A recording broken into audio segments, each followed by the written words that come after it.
Nagsimula na ang voter registration para sa barangay at SK elections. Pero ang tanong po na nakararami, tuloy kaya ang nasabing halalan ngayong darating na Disyembre? Si Vel Custodio sa report.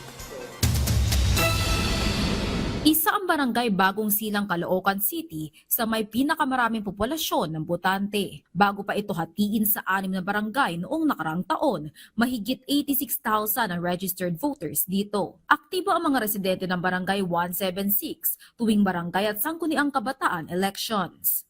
Maganda po yun para po sa ikaunlad ng barangay natin. Yun ang magiging problema yun, ma'am, para yung mga pangangailangan na mahihirap, pwede mo idahin doon sa mga nakakataas, sa mga nakaupo. Ang barangay namin, mayroon naman mga announcement information. Knowing naman ang mga residente namin nandun na registration, willing na magparehistro para sa BSK election na darating kung mayroon na.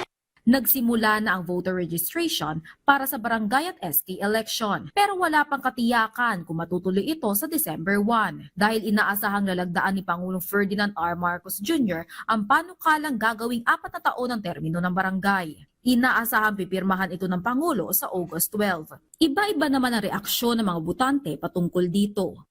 Mas maganda pahabaan yung termino.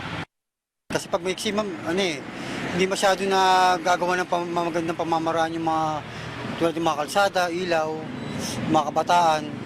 Yung mahabang termino naman kasi mapopokosan niya mula simula hanggang katapusan ng 4 na taon. Sigurado gaganda yung Bagong Silang.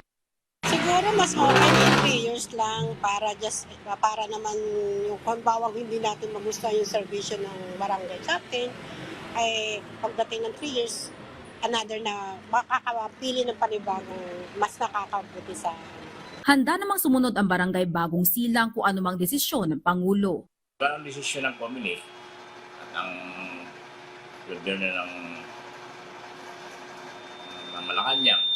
Kapag naging 4 na taon na ang termino ng panunungkulan sa barangay, uurong sa unang linggo ng Nobyembre ang BSK elections. Ayon naman kay Comelec Chairman George Garcia, kung sakaling maaprubahan ng extension ng termino sa barangay at SK, mas magiging mahaba naman ang preparasyon ng Commission on Elections sa Bangsamoro Parliamentary Elections sa October 1. Pero ngayong hindi pa aprobado ang naturang batas, walang postponement sa voter registration para sa barangay at SK elections. Vel Custodio para sa Pambansang TV sa Bagong Pilipinas.